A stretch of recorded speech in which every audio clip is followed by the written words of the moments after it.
So today's discussion will focus on several themes within this broader topic of engineering majors to business leaders. Those include career paths in engineering and business, different career paths, the benefits of an engineering background, and discussion of emerging trends which could benefit from a combined engineering business skill set. So following the panel questions and discussion, there's a few questions, general questions that we'll do here with the panel. But following that, we'll have plenty of time to open the conversation up to you, our audience, for your questions. So please think of those as we go and be prepared to ask those questions.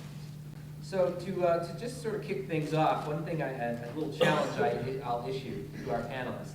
I'd like to ask each of them to spend about 5 minutes, and that's where the challenging part comes in, describing a little bit for us their career evolution. Each of you started as engineering students, and I think that we'd like to hear your examples and insights as we go down the panel into how that transition was made from an engineering student to a business leader. So, would you like to start, Phil, or should I start? I'll start. Go ahead. If I don't speak loudly enough, please let me know because I'm not accustomed to speaking in large rooms.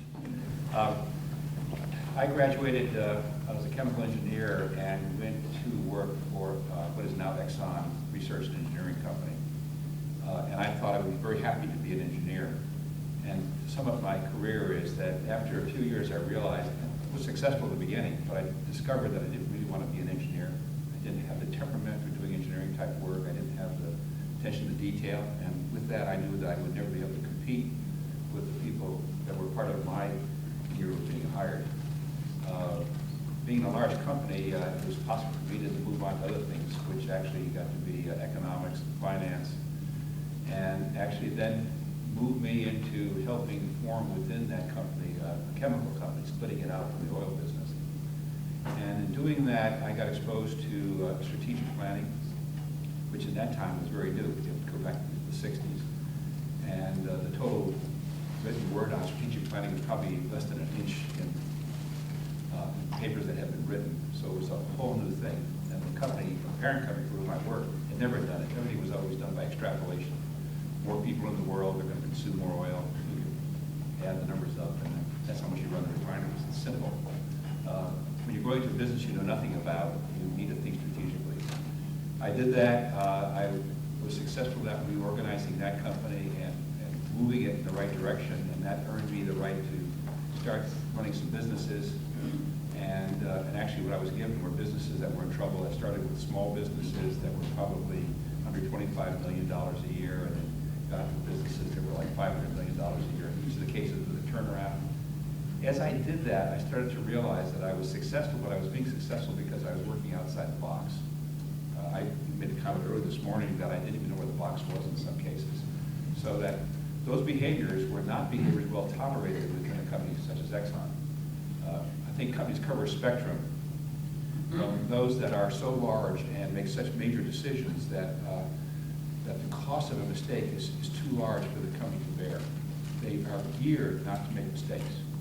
As a result, they always think on the basis that there's no opportunity great enough that would justify the mistake that could come out of it.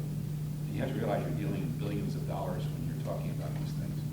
As a result, the company is really geared towards keeping itself on a given track. Things take a long time. It takes 3 to 5 years to build a refinery. Decisions move slowly. It is not an environment that encourages people taking risk.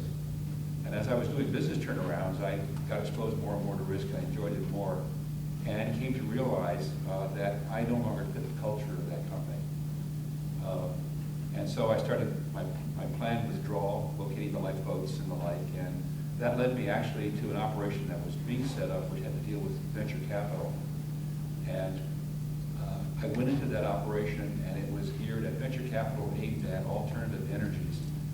And this was about 6 weeks before what's now known, I guess, the 6-day war, when the price of oil went up tenfold, and people were waiting in lines to get gasoline, and you had to get gasoline on the odd or even day, depending upon your license plate. And everyone hated the oil companies because all of our inventory was at sea in ships. It was never meant to be here.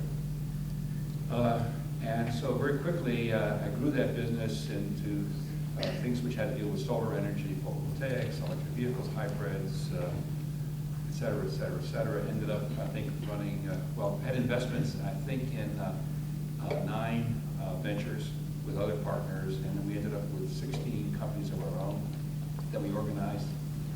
And I did all that in 3 years. And the purpose while I was doing this was to look for a job. I was trying to find something I could do that would be interesting and fun to do, and I was having fun with that because this was things, and I'm not a things person. I'm also a computer person. Prior experience had told me I'm really not very good with computers.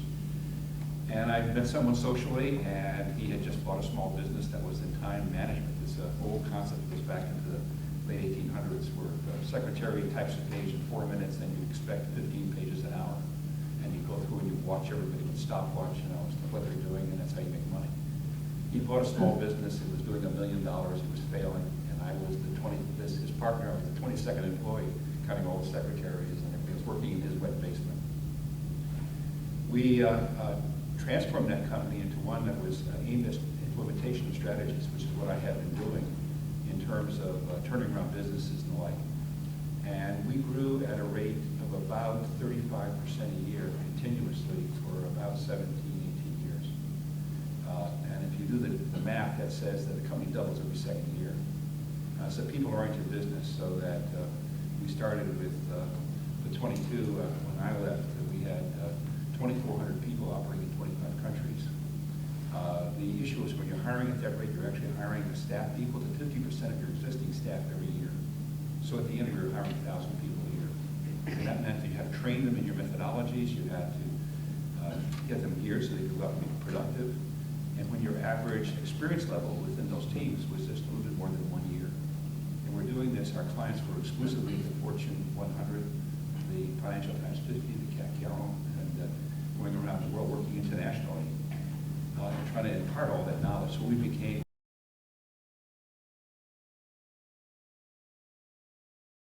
how we taught people to get groups to work together to change strategies and companies, which is not an easy thing to do.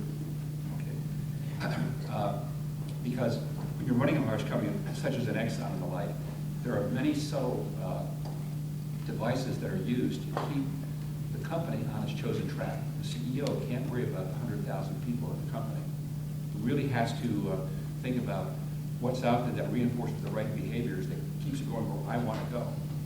And those are subtle things. There are things such as how you get promoted, how you get a bonus, what you get on your ratings, all the things that affect your life within that company.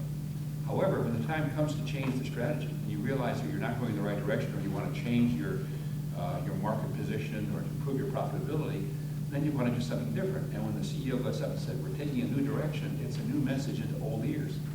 And people go back to, I hear it, I go back to doing what I used to do, because that's what I get rewarded for. Our skill was going into organizations and understanding those subtle systems that are in place, and learning how to change them in a way that reinforces a new strategy, and do it with the involvement of all the people. So we work with organizations, 10, 20, 30,000 people at a time.